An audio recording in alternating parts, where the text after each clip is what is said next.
ਜ਼ਮੀਨਾਂ ਸਾਰੀਆਂ ਜਿੰਨੀਆਂ ਪਈਆਂ ਜੀ ਉਧਰ ਇਹ ਤਕਰੀਬਨ ਸੋਲਰ ਟਰਬਾਈਨਾਂ ਤੇ ਚੱਲਦੀਆਂ ਪਈਆਂ। ਸੋਲਰ ਤੋਂ ਇਲਾਵਾ ਇੱਥੇ ਪਾਣੀ ਦਾ ਕੋਈ ਇੰਤਜ਼ਾਮ ਕਿਧਰੇ ਨਹੀਂ ਹੈਗਾ। ਇਹ ਹੈਗਾ ਜੀ ਕਿਲਾ ਮੀਰਗੜ੍ਹ ਕਿਲਾ ਤੁਹਾਨੂੰ ਨਜ਼ਰ ਆ ਰਿਹਾ ਹੋਣਾ ਦੋਸਤੋ। ਇਹ ਜਿਹੜਾ ਇਹ ਅਬਾਸੀ ਖਾਨਦਾਨ ਸੀ ਨਾ, ਜਿਹੜਾ ਨਵਾਬ ਬਹਾਵਲਪੁਰ ਵਾਲੇ, ਇਹ ਉਹਨਾਂ ਦੇ ਸੀ ਇਹ ਕਿਲੇ ਬਣਾਏ ਹੋਏ।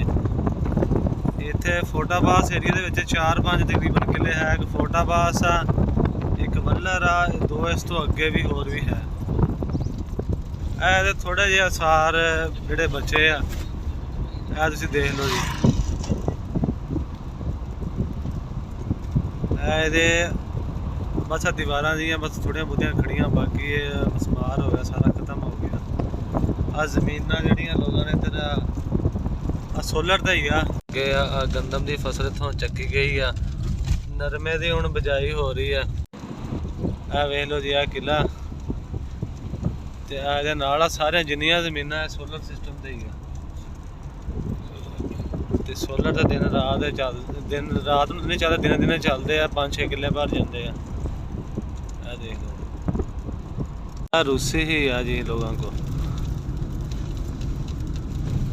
ਆ ਦੇਖ ਲਓ ਇੱਕ ਟਰੈਕਟਰ ਵਾਲਾ ਖੜਾ ਵਾ, ਇਹ ਰੂਟਾ ਵੈਟਰ ਮਾਰਨ ਲੱਗਾ। ਮੇਰਾ ਖਿਆਲ 60 ਵਾਲਾ ਹੀ ਹੈ ਨਾ, 60 ਵਾਲਾ